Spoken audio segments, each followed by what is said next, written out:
Thanks for tuning into 210 Local Music Podcast. This is Mario Zamron, and you're listening to episode 12. Today's podcast is brought to you by Audible.com. Get a free audiobook download at www.audibletrial.com/210localmusic. There are over 150,000 titles to choose from for your iPhone, Android, Kindle, or MP3 player. This is 210 Local Music Podcast. We bring art, music, and entertainment to you straight from the Alamo City in San Antonio, Texas, where the culture of our past and the innovation and creativity of tomorrow collide. We're there. You can find us online at www.210localmusic.com or www.210lm.com, on Twitter, and don't forget to like our fan page on Facebook. Thanks again for tuning in, everybody. This is episode 12. I wanted to get a chance to sit down with Jenn Alva from Girl in a Coma and talk to her about her paintings. And she and Kia invited me into their home and let me sit in the room where Jenn makes all of these amazing works of art. And I got a chance to chat with her about it, see what she loves about it, where she got her inspiration from, where she wants to go with it. Without further ado, Jenn Alva, Girl in a Coma, with her art. This is Michelle Celeste, and you're listening to 210 Local Music Podcast. So we'll start off. Who are you, and what do you do? I'm eating a banana. Okay. I'm Jenn Alva. I play the bass in a San Antonio band called Girl in a Coma. Really? That's interesting. I did not know that. I know. Well, Whoop-de-doo. Well, I definitely want to let the listeners know specifically that that'll be another episode. We're primarily focusing on your artwork, which I've been a huge fan for a while. I think the first time I saw your art in person was at Martini Ranch during one of Nina's solo performances, and I bought your David Bowie print. Nice. Which I love. I think it's funny because the listeners at home cannot see where I set you up in. I set you up in my art room, and there's a half circle around you of my art, so it's kind of... Yeah. If that's what we're talking about, like... Yes, this is actually perfect. It's all in your face. It is, and it's very awesome. Like I said, I've been a fan for a while. So, are you originally from San Antonio? I was born in Denver, Colorado. Oh, wow. And I was only there for like a week, and then I came over here where all my family was. I don't know why. It takes away the fun part of saying, yes, born and raised in San Antonio. But, Denver's cool too, but, you know. I think a week is close enough. Yeah. Sometimes I just say yes, but technically no. Well, in your heart? In my heart of hearts, yeah. Yeah, San Antonio. Do you ever plan on leaving San Antonio, or is this always going to be home now? No, I don't want to leave. I really do adore it, and I know it pretty well. So yeah, we travel. I guess if I was, I can see how some of my friends would want to leave because they're here all the time. But we travel a lot, so I can appreciate our little hometown. So I don't want to go anywhere. So, being surrounded by the art and all your art materials, which I'll ask questions about later, why do you do art? What got you into it? What do you love about it? Well, I've been, I liked it ever since I was younger. I wanted to be an artist when I was a kid.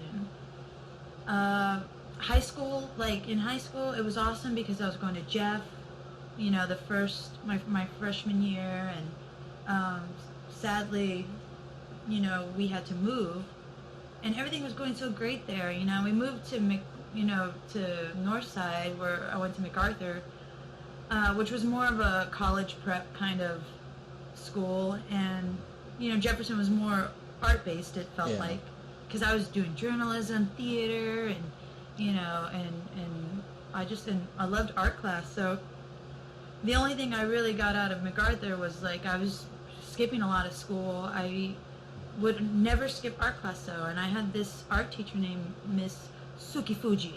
That was her name. And she would see me skipping in the hallways, and she's like, "What are you doing? Get in here. I don't want you to get in trouble.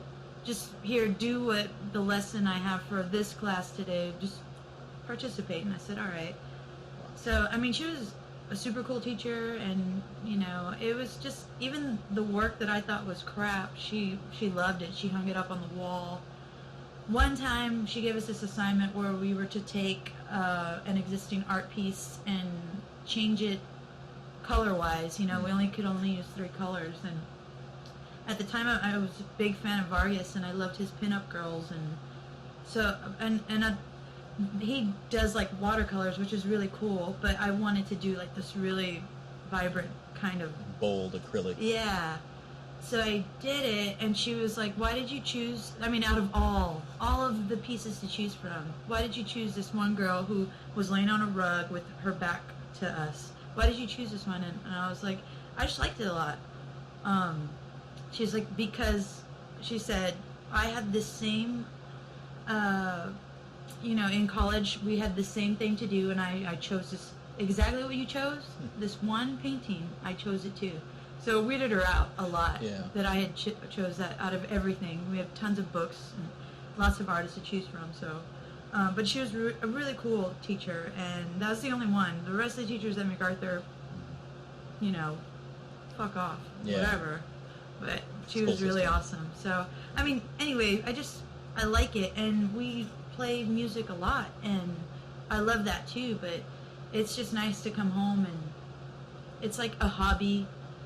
Yeah. But it's like something to like, it does wonders for me, I guess. I love it. Kind of like therapy in a way, I guess. Yeah, definitely.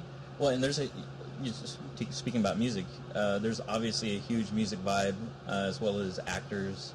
And of course I see Elvis everywhere, so I know that's definitely been one of your main subjects. I love Elvis Presley, yes. Yeah. I'm a nerd. The whole Elvis thing started because, well, my dad used to say he was Elvis, and he was a big-time Elvis fan, and he would embarrass the crap out of me, man. I'd have friends over in my room, and he'd walk in, start shaking his leg, and when I said I needed you, and I'd be like, Dad, stop, get out of here, fuck. And I hated Elvis. I hated Elvis so much, and my early 20s, something happened, and I started watching videos, and all my friends kind of joke around. They're like, if Elvis was alive today, would you kiss him? Or like, would you do, and it's like, I don't like him like that. I admire him. I think he's cool. I want to be him, kind of thing. So, but yeah, I love Rolando, please. Shh. Please. It's okay, buddy. Anyway. He's like, wait, I forgot who you are. No, he was like totally quiet for the longest time. Wait a minute. Anyway, so I like to paint Elvis. It's fun. And I feel with my art, it's like, it's almost there. Most of it you can look at it and say, yeah, that's so-and-so, but it's not there yet. And that's why I like to take on all these custom orders, because it's kind of like, to me, it's like an assignment. It's like, here's what I want you to do. Can you do it? And I'll do my best. So then your ultimate goal is closer to photorealism, or? I guess so. Yeah, I'd like it to just, oh, that's Selena, that's Marlon Brando, or whatever. I guess it's kind of there, but, I like to do, this is fun, this is what I like to do, but I also like to do orders of, like, if someone maybe passed away and someone wants that picture, or, like I had a lesbian couple that got married, they wanted me to paint them. That means so much more too sometimes, because it's like, it's weird. It's definitely a connection between painting and they're going to be looking at this and having their memories, and it's in depth, and that's a lot. For me, I love to do that a lot more so, but this is great too. Yeah. You're like, that's it, okay. God, I really had a thought in my head, and it just totally took off. It's totally gone. Right, Rolando? It's totally gone. Don't start. You just looked at me. You addressed me directly. So with your passion for art, are you involved in any sort of local art groups, or do you find any support that way at all? Or was your teacher really the only support that you had, artistically speaking? Well, I've got my artist friends. They inspire me. Like, I can't say that I do a lot of art stuff or go to events or anything like that, you know, or even First Friday for that matter. It's I don't know. I haven't got there. It's not like I wouldn't like to, but yesterday I dropped off a painting to a friend, you know, from Facebook, and his name's Daryl, and he does art. So when I dropped it off, I mean, it's cool because it's like supporting other artists. Yeah. And I'm kind of like, I'm collecting money because I'm getting married next year, so I'm trying to like. Congratulations. Yeah, thank you. So, but when I walked in his art studio, and I was like, man, because I really like his art, and I was like, man, if this guy's like, why don't we trade? Then I would have been all, yeah, definitely, because he's got some cool stuff and great ideas. So yesterday I was just fascinated by it because I'm like, he's got some of the same paints, you know, these cheap little 50-cent bottle paints, but yet his stuff is so pro, and, you know, he's got his studio, and I was like, all right, you know, you kind of feel like you're doing something wrong, but you know enough to do it. So it was interesting to see him and his stuff and the way he works, and he was a sweetheart, and, you know, he gave me some pointers too, which I love, and he was like, hey, you know, check out these canvases. How much would you pay for these? And I was like, I don't know. It was huge. I was like, $50. Yeah. He's like, no, there's this guy in town that he'll do them. He's like, $12. He's like, I'll hook you up with them. And I was like, that's great, you know. So, I mean... Does he do the stretching himself? Or? Yeah, he stretches them out. He puts them, you know, cradle wood, and then he primes them. They're ready to go. Wow. $12. I mean, Man. He said he's not like... It's not like if you say like I need these by he can't do that. He's busy, but when he can do it, then that's awesome. So yeah, I mean, it's interesting to see how other people work. I mean, it'd be cool if this was like a second job, but I mean, I can't depend on that. I gotta do other things. So yeah. Well, do you find that being on the road kind of hinders your art sometimes, or do you think it helps your art? No, I can't say really either one. I mean, it's fun to be on the road. My mind's not really on art. I can say, I mean, I don't know. This is just recently because I've been painting a lot more. Like, I've been looking at people's faces. So, like, if I'm looking at you right now, and I'm like, okay, the light is coming from here. Like, that's what, you know. Artistic eye is. Yeah, it's weird. It's kind of like, if you're into like government conspiracies and you know so much, then you can't really go on living life the way you did before because you know so much. So it's kind of like that. It's like you start painting a lot more and you're like, okay. So I mean, the band is a band and it's fun to tour, and you know, but I don't really think about art as much, you know, because we're having fun. We're playing music and stuff. Yeah, absolutely. Do you ever get to the point where it kind of drives you nuts, though, where you're looking at faces so much and calculating things? No, this just started, so I can't see myself getting annoyed by it. You know, it just kind of just started happening. Because I know, I mean, taking your example of conspiracy theories, it's pretty easy to just go nuts thinking about all of those things. Yeah, you're absolutely right. You kind of have to have this small ignorance so that you could just kind of live day to day. But yeah, art's cool. So you mentioned, and I'm sorry, his name again, the one that you just dropped off the band to? His name's Darren. Darren Ryan. Yeah, he's a cool guy, man. Are there other local artists that you follow as closely Alex as him? Rubio, Vincent Valdez, of course. I mean, his art is like, man, you know, ever since I saw some paintings from him, I was like, how the heck can he do that? He's so good, you know, and I love that he gets these residencies and he lives the whole artist's life. I admire it all. I think it's really cool. Yeah. But his work is just, it's like, it's a story, and it's amazing. So yeah, I mean, there's a lot of artists here in town.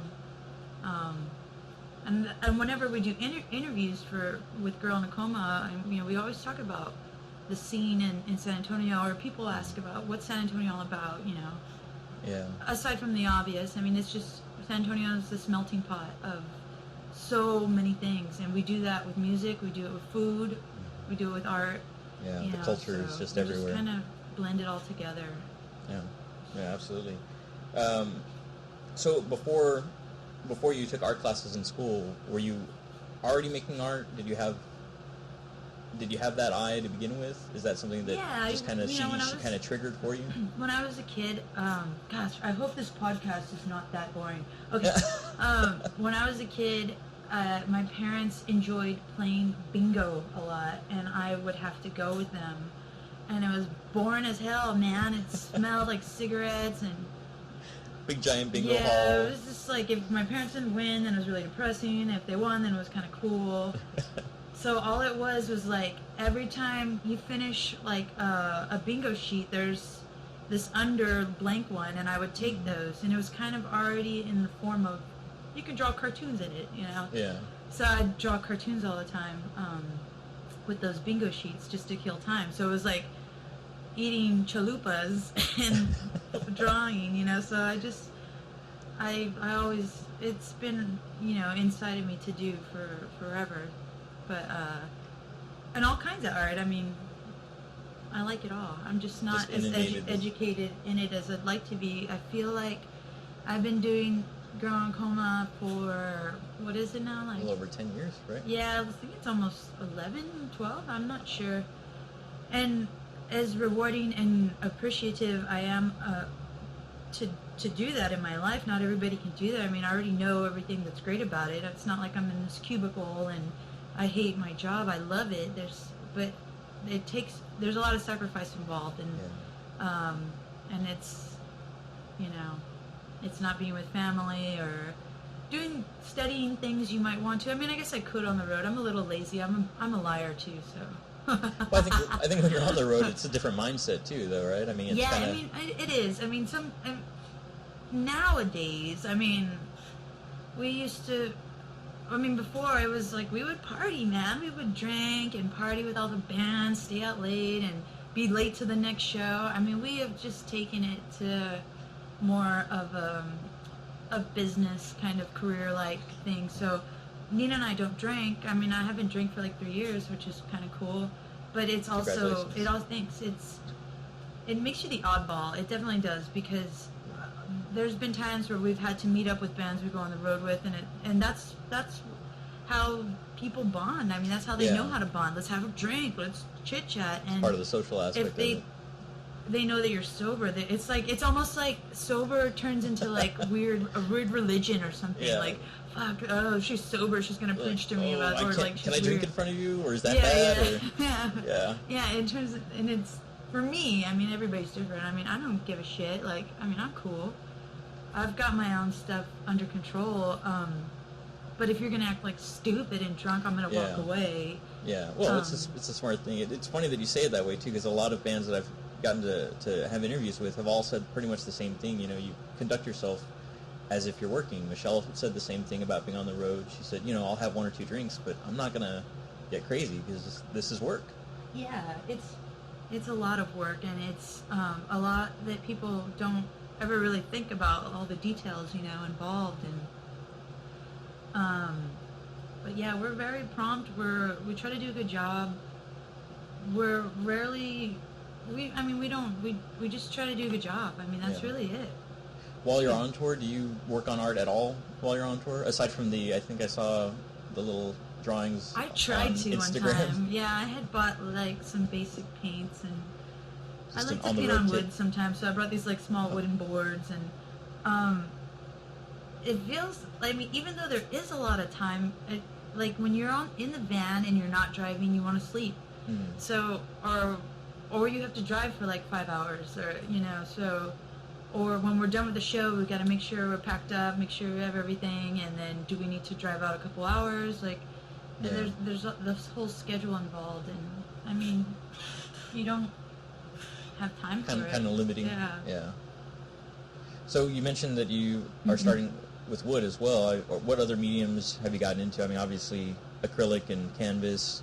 You mentioned watercolors earlier. That's pretty much it. I mean, I would like to learn more about oils and all that stuff, but I mean, I don't, it's not like we make tons of money. It's not like I can afford these amazing, beautiful paints or whatever. So I just go, you know, Hobby Lobby or Walmart, and I just buy little 50-cent paints. And well, shoot, Hobby Lobby is expensive sometimes. Yeah. Well, not with those little cheapy things. I mean, they're just little bottles and stuff. Yeah. I'll go to Lowe's sometimes and I'll get wood. But I started to order from this one company, and I've been getting this cradled wood, and it's not too bad. So I like the paint on wood because it's nice and flat, and it's really, honestly, the reason why I do is because a long time ago we had a demo, and Kathy Olivis, who's this amazing painter, very famous, you know, now she's got figurines. I mean, she's got all kinds of stuff. She's super cool. She did our demo, and she did Both Before I'm Gone. So the cover, and then our demo cover. So the demo cover, we met up with her in Florida, and she said, "This is y'all's, you know. Here you go." And I begged the girls. I was like, "Can I have it, please? Can I keep it in my house?" And they're like, "Yeah." So they let me have it. So I have it up in my bedroom. So I base everything off of this painting. I mean, she painted it on wood. It's 24 by 24. She used gaff tape for the sides, you know. You know, she put the little hangy thing in the back, and I've always based it off of that one painting. Super cool painting. I should show it to you. Yeah, I'd love to see it. That'd be awesome. Hi, this is Jenn Alva. I play the bass and girl in Coma. I also paint, and you're listening to 210 Local Music, San Antonio, Texas. That's good. That's perfect. I love that.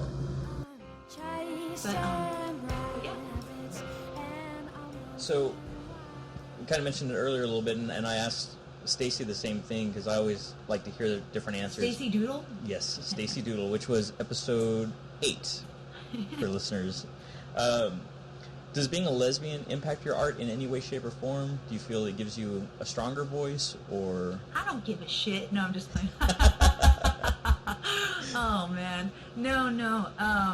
Like, I mentioned that I did that painting for the lesbian couple, and... Yeah. I paint off a picture, so, I mean, they're just so happy in it, and... I think I've seen that one. Yeah. You posted it on Instagram as well, right? I mean, that was cool. I can't really... It's kind of like... When it comes into play, then it comes into play, and it's cool. Like, let's say if I got offered to do something, you know, for the community or whatever, then badass. Yeah. It's kind of like with the band. It's like, we just play music, but, you know, we do have all these, like, you know, things about us, being 2/3 gay, Latinas, like, and we'll do what we can for it. I haven't really thought about it. I've been painting a lot lately. Yeah. But no, I haven't.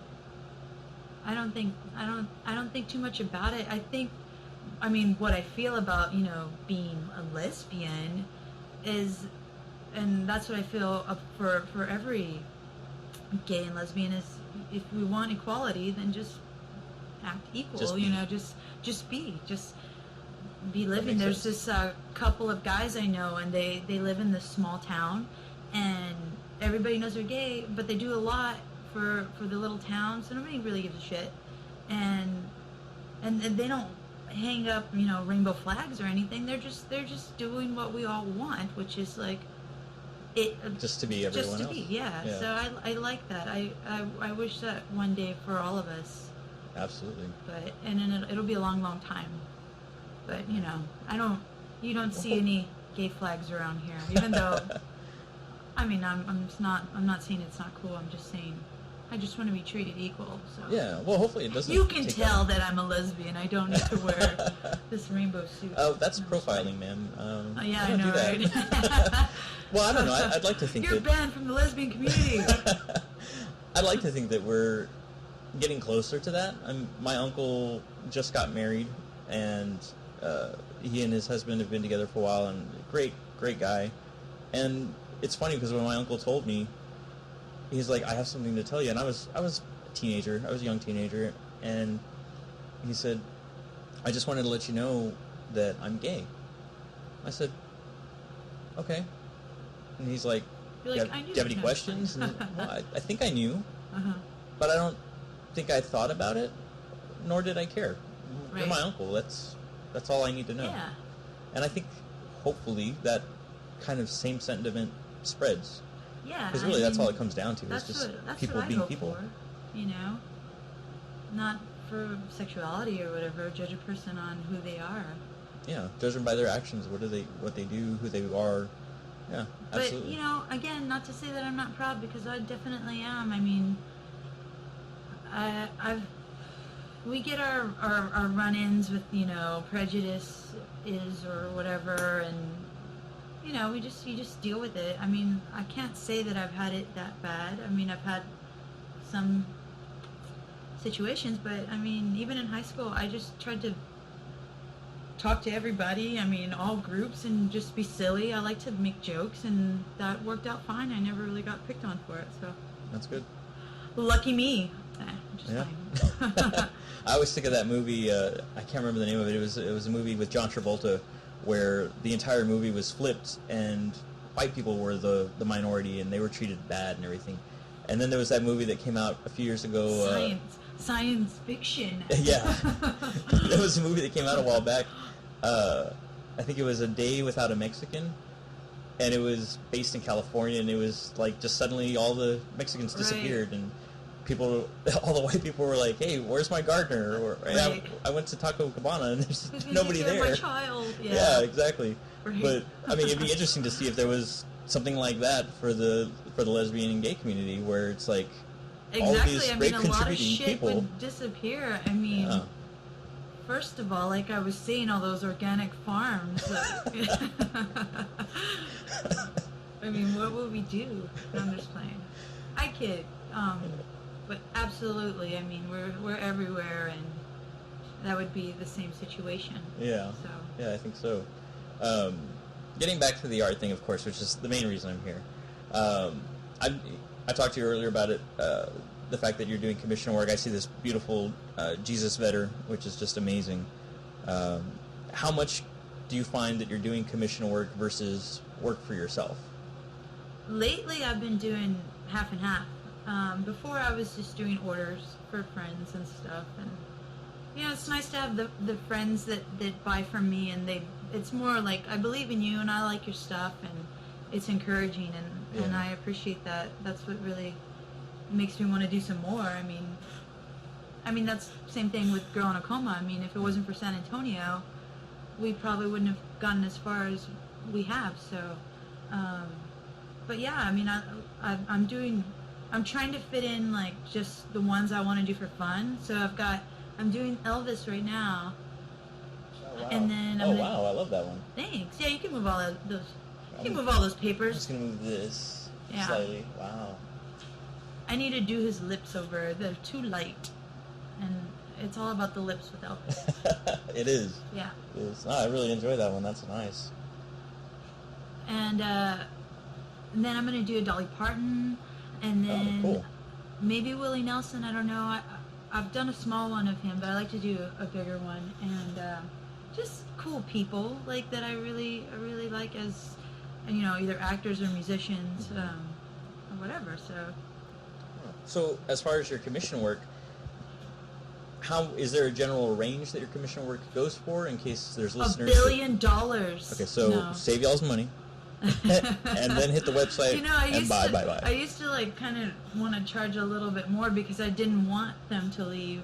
Like Yeah. it kind of gave me an excuse. I had like, when I first started painting, and if it came out really cool, I really didn't want to part with it. But Yeah.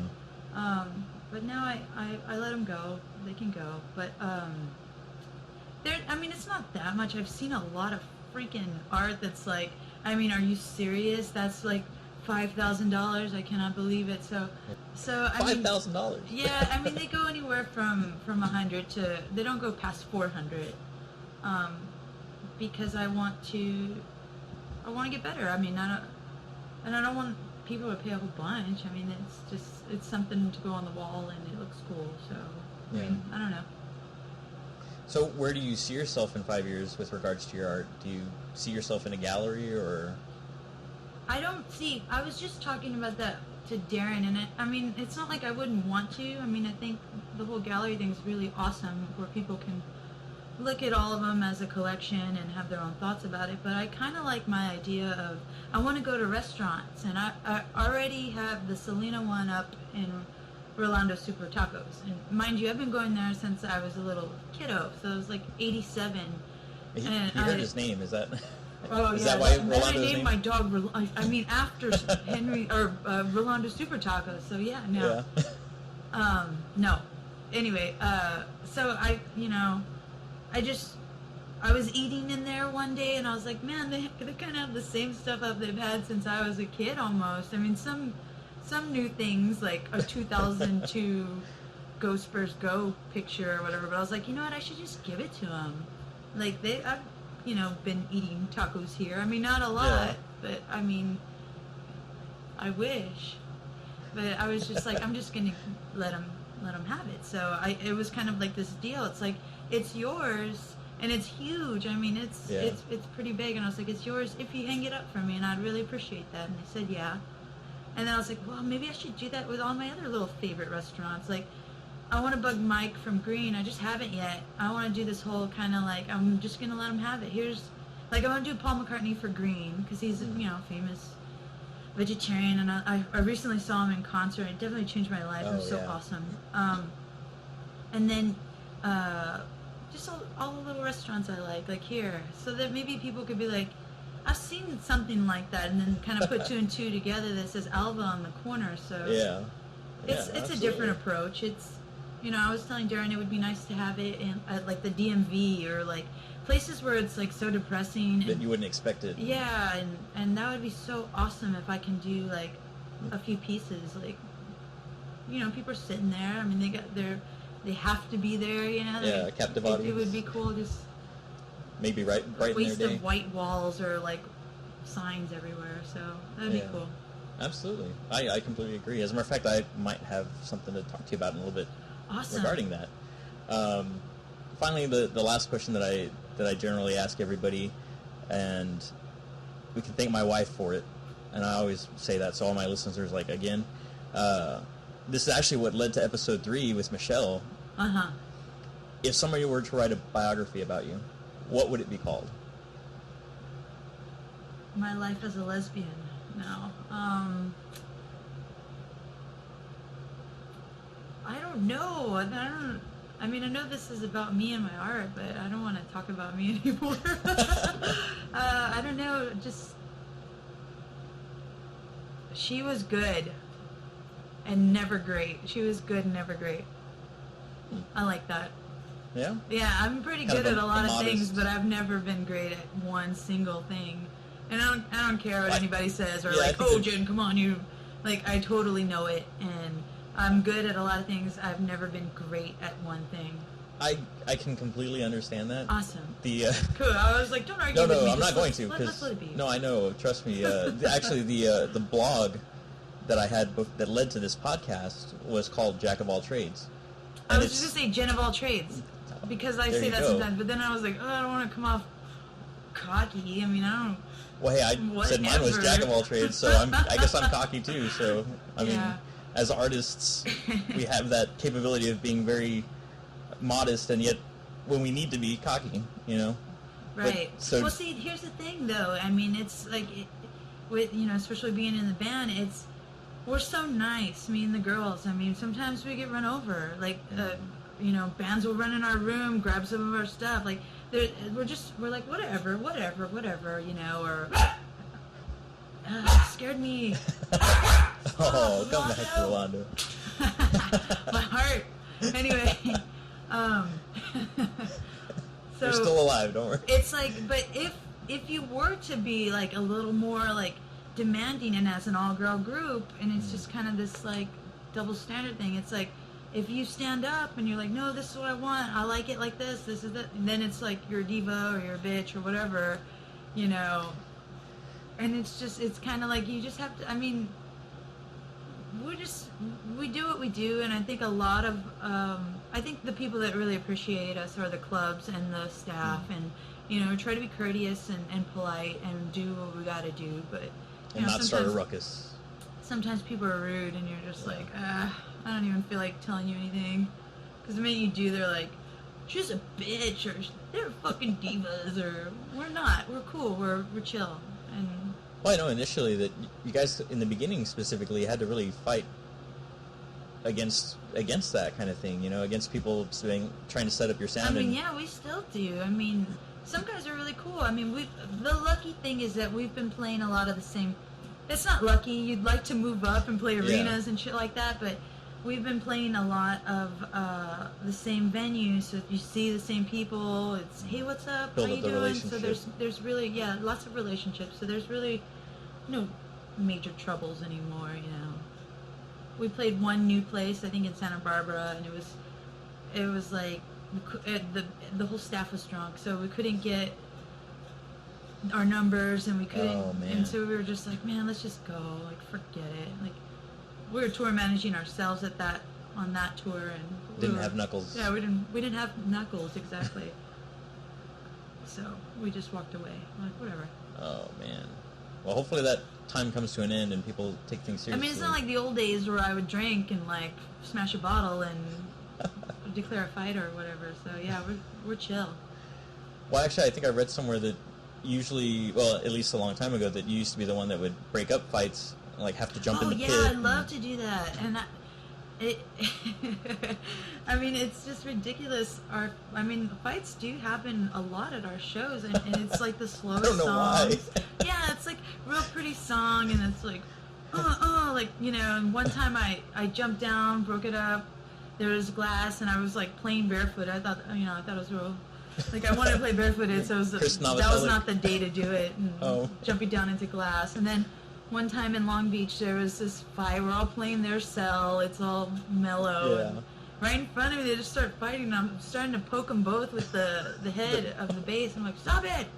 Stop! I'm like, you know, but I don't. The girls are they would get mad at me, or they would get mad at me with my outrageous behavior when I would drink and tell me like, don't do that, don't do that. But then sometimes I get commended by them, like.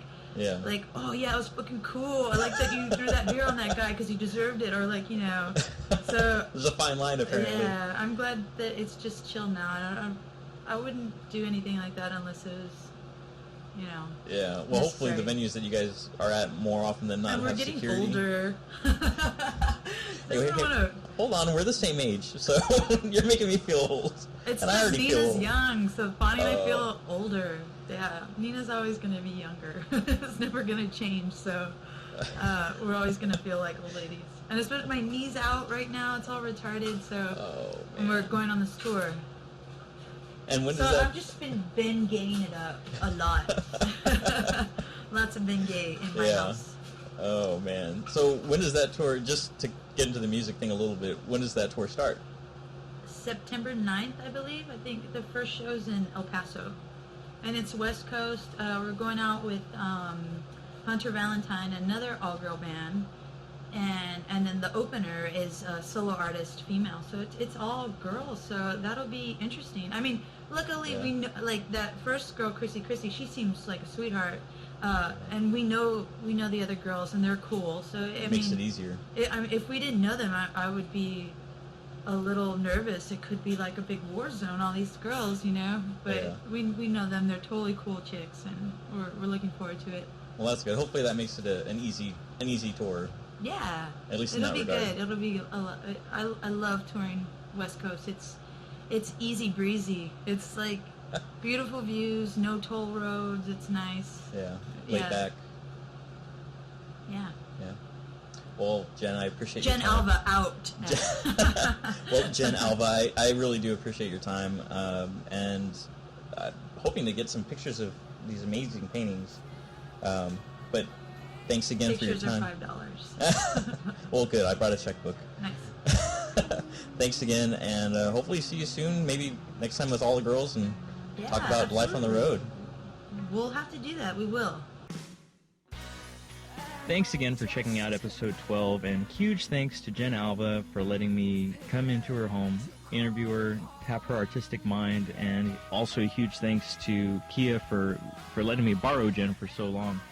I really had a great time doing this interview, and hopefully that came across in the interview itself. All the girls were really wonderful, and if you haven't had a chance to check them out live, you really do need to. They are pretty much the main reason why I got into doing this sort of a thing, doing the podcast, was checking them out at shows, listening to their music, finding out that they had a pretty good following, and they'd come out after the show and they'd sign people's albums and merchandise and whatnot and take pictures with everybody, and they were really down to earth.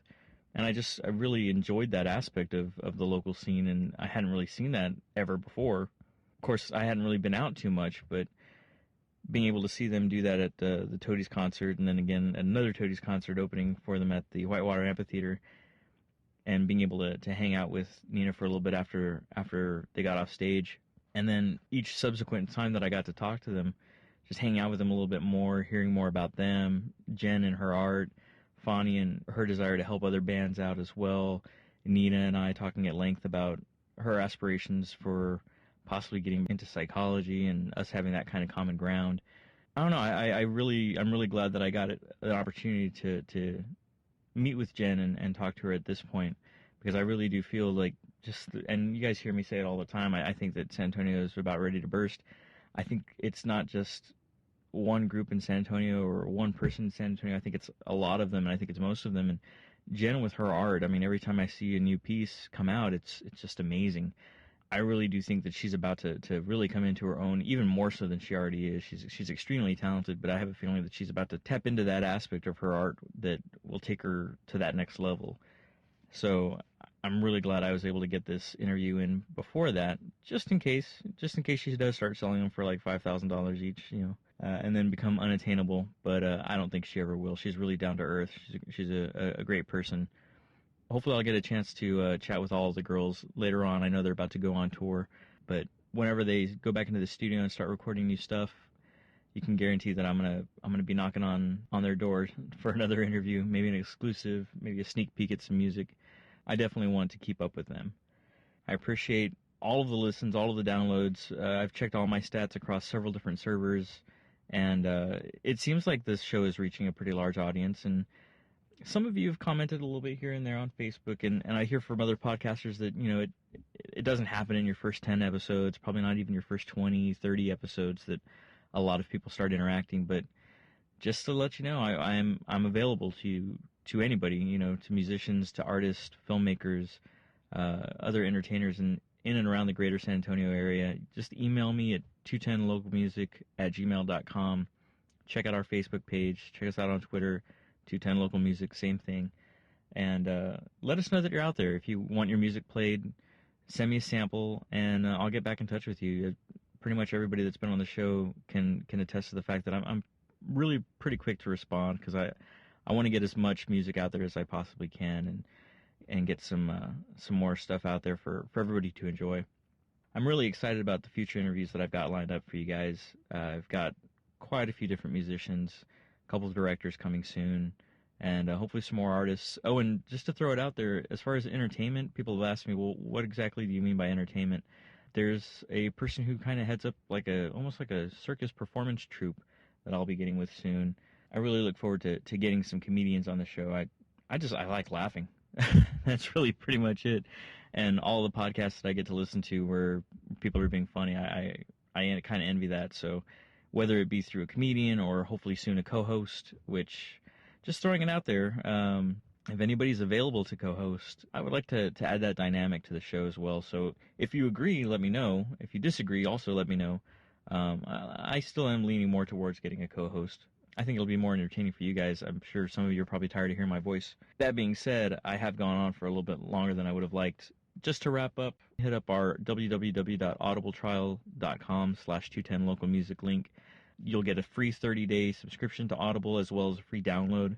Great thing about that, guys, is that technically it won't cost you anything if you just do the free trial. If you love the service and you want to keep it, awesome. Then that's great. I'm glad I was able to hook you up with that.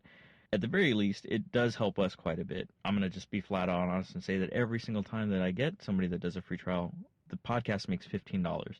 That goes directly into helping us host.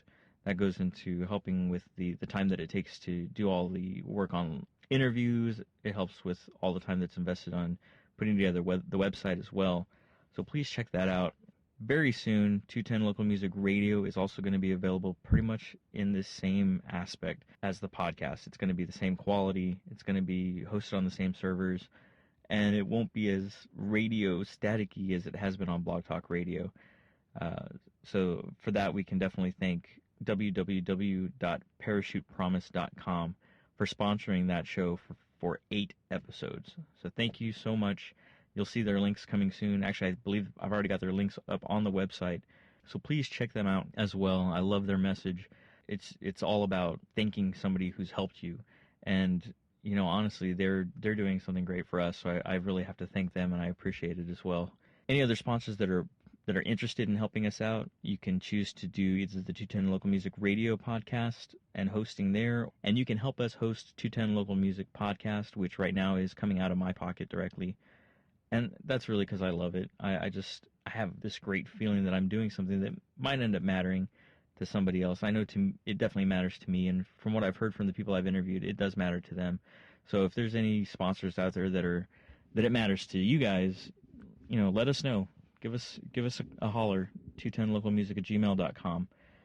Anyway, I've gone on and on and on. So, and one last thing, we do have a Google Voice phone number now at 210-802-1197. So if you want to call in, have a shout out, or say anything about the show, or basically want to be a call-in guest, that's the best way to reach us at 210-802-1197. Leave a voicemail. And when you leave that voicemail, you're implicitly giving us permission to use your recording on air as well. So be aware of that. You can ask questions. You can say, hey, Mario, I'd love to hear so-and-so come on the show, or you should interview my friend so-and-so, or I know this guy that's a great artist or musician or filmmaker or entertainer or comedian and whatnot. Let us know. If Facebook doesn't work for you, if Twitter doesn't work for you, hopefully this phone number will, and we'll get something hooked up. Again, that's 210-802-1197. Thanks again for listening.